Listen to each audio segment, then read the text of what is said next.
কিয়ামতের ময়দানে 5টা প্রশ্ন করা হবে। এই 5টা প্রশ্নের উত্তর না দিয়ে কোনো বনি আদম পাই নাড়াতে পারবে না। এর মধ্যে প্রথম প্রশ্ন, তার জীবনটা সে কোন কাজে লাগিয়েছে, জীবনের মধ্যে যে যৌবন ছিল ওই সময় কি করছে। এবং যৌবনের আবাদতকে আল্লাহ তাআলা খুব বেশি পছন্দ করে। আপনাদের এই বয়সের অফিসে খুব ব্যস্ততা, এরপরেও যে একটু কষ্ট করে নামাজটা পড়েন, হ্যাঁ, এরপরেও যে জামাতে আসেন, এরপরেও আপনি সুন্নাহ মোতাবেক চলতে যাচ্ছেন, দাঁড়িয়ে রাখছেন, এটা অনেক বড় ইবাদত। এটা আল্লাহ তাআলার কাছে অনেক বেশি প্রিয়। এই জন্য যৌবনটাকে যেন আমরা কাজে লাগাই, প্রিয় ভাই। সাধারণত যুবক ধরা হয় কোন বয়স থেকে কোন বয়সে, লেটস সে 20 থেকে 40, তাই না? 20 থেকে 40, এই 20 বছরের সময়টা হচ্ছে একেবারে জীবনের সবচাইতে মাহেন্দ্রক্ষণ। এত শক্তি, সম্ভাবনা, টকবগে যুবকদের মধ্যে আল্লাহ অনেক প্রাণ শক্তি দিয়েছে। এরা বিপ্লব ঘটায় ফেলতে পারে, এরা সময়ের গতি স্রোতকে পাল্টে দেয়, সাগরের স্রোতকে উল্টে দেয়, এরা বিপ্লব করে ফেলে, ইতিহাস রচনা করে, ঠিক কিনা? এই জন্য যৌবনের এই সময়টা, প্রিয় ভাইরা, অনেক দামি। এটা বেশি দিন থাকবে না। রং ধরা যৌবন জং ধরে নাই, শেষ। এই দেখতে দেখতে ছোট্ট কিশোর হয়ে পৃথিবীতে এসেছিলেন, শিশু ছিলেন, কিশোর, তারপর এখন যুবক। কিছুদিন পরে বিয়ে করে থাকলে দেখবেন যে আল্লাহ ঘরে মেহমান পাঠিয়ে দিলে বাবা হয়ে গেছে। কিছুদিন পরে মেয়েটারে বিয়ে দিলে এরপর কি হয়ে যাবেন? শ্বশুর হয়ে যাবেন, এরপরে নানা হয়ে যাবেন, দাদা হয়ে যাবেন। এই তো জীবন, this is the circle of life.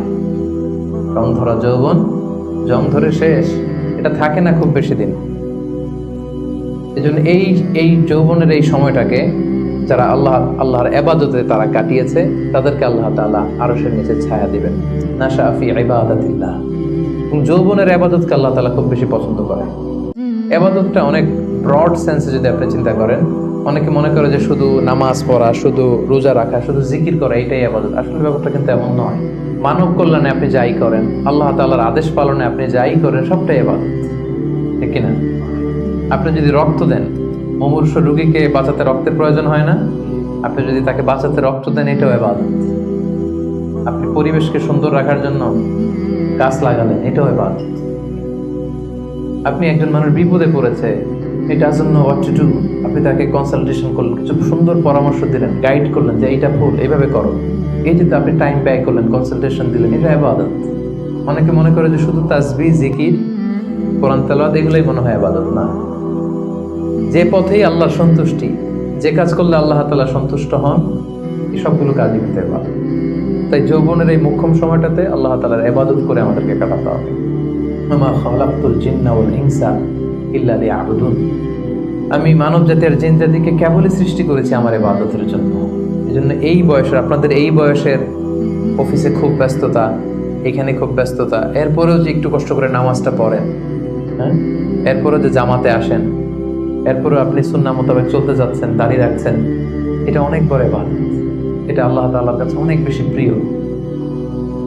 বৃদ্ধ বয়সের ইবাদতের চেয়ে যৌবনের ইবাদত আল্লাহর কাছে অনেক বেশি প্রিয়। এর কারণ হচ্ছে, বৃদ্ধ বয়সে ইবাদত ছাড়া করবেটা কি? ইবাদত ছাড়া তো সময়ই কাটে না। কারণ ঘরে এর কথা শোনার কেউ নাই, কেউ সময় দেয় না, রাতে ঘুম আসে না, 3টার দিকে ঘুম ভেঙে যায়। বাংলাদেশের কথা যদি বলি, দেখবেন যে মুরব্বীরা 3টা-4টার পরে নাকি ওনাদের ঘুমিয়ে আসে না। তো অজু করে ইমাম সাহেবের 1 ঘন্টা আগে আসে মসজিদে ফজর পড়তে। ইমাম সাহেব দেরি করলো কেন, মুয়াজ্জিন দেরি করলো কেন, ওনারা এটা বলে। কারণ ওই যে ঘুম আসে না, কি করবে? তখন তার ইবাদত করা ছাড়া সময়ই কাটে না। ওই ইবাদত আল্লাহর কাছে ততটা প্রিয় নয় যতটা প্রিয় হচ্ছে একজন যুবকের ইবাদত, ঠিক কিনা? আপনি যৌবন কালে যদি আল্লাহ তাআলা দাসত্ব করতে পারেন, ইবাদত করতে পারেন, আপনার বার্ধক্য উপনীত হওয়ার পরে ইবাদত করতে না পারলে আল্লাহ তাআলা ইবাদত দিয়ে আপনার আমলনামা পূর্ণ করে দিবে। আপনি ফজরের সময় উঠতে পারতেছেন না, কোমরে ব্যথা, ডায়াবেটিস ইত্যাদি ইত্যাদি, আল্লাহ বলবে যুবক অবস্থায় কি করেছিল ওটা দেখো, ওই সময় যা করছে ওটা লিখে দাও।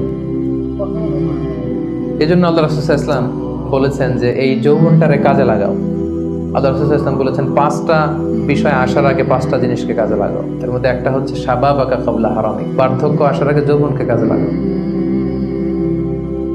সিহহাতাকা ক্বাবলা মারাদিক, অসুস্থতা আসার আগে সুস্থতাকে কাজে লাগাও। গিনাকা ক্বাবলা ফাকরিক, গরিব হয়ে যাওয়ার আগে তোমার ধনাঢ্যতাকে কাজে লাগাও। ফারাগাকা ক্বাবলা শুগলিক, ব্যস্ত হয়ে যাওয়ার আগে অবসরটারে কাজে লাগাও। হায়াতাকা ক্বাবলা মাউতিক, মৃত্যু আসার আগে জীবনটারে কাজে লাগাও। এই জন্য যৌবনটাকে যেন আমরা কাজে লাগাই, প্রিয় ভাই। এবং কিয়ামতের ময়দানে 5টা প্রশ্ন করা হবে। এই 5টা প্রশ্নের উত্তর না দিয়ে কোনো বনি আদম পাই নাড়াতে পারবে না, পা নাড়াতে পারবে না। এর মধ্যে প্রথম প্রশ্ন, আন হায়াতিহি ফিমা আফনা, তার জীবনটা সে কোন কাজে লাগিয়েছে। ও আন শাবাবিহি ফিমা আবলা, জীবনের মধ্যে যে যৌবন ছিল ওই সময় কি করছে। তো সে কি ইসলামের বিরুদ্ধে তার কাজ করেছে? হারাম কাজগুলোতে সময় ব্যয় করেছে? হারাম ব্যবসা করেছে? হারামের সাথে সম্পৃক্ত ছিল? ইসলাম বিরোধী গোষ্ঠীর সাথে সম্পৃক্ত ছিল? আপনাকে জিজ্ঞেস করা হবে যে এই যৌবনের সময়টা আপনি কি কাজে লাগিয়েছেন, নাকি ইসলামের পক্ষে ছিল, যা করেছে ইসলামের পক্ষে কাজে লেগেছে। সম্পদ কোত্থেকে উপার্জন করেছে, কোথায় ব্যয় করেছে, যতটুকু জেনেছে ততটুকু মেনেছে কিনা। এই 5টা প্রশ্নের উত্তর দেওয়ার আগে বনি আদম কিয়ামতের ময়দানে পাই নাড়াতে পারবে না।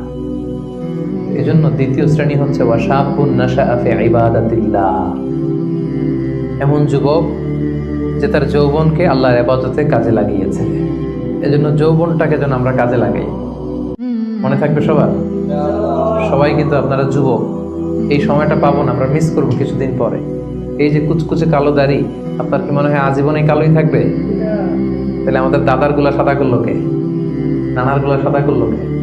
ওই বয়সে যাওয়ার পরে এই কুচকুচে দাড়ি, কালো চুল, এগুলো কি হয়ে যাবে? সাদা হয়ে যাবে। এটাই জীবন। সো সময়টাকে যেন আমরা কাজে লাগাই।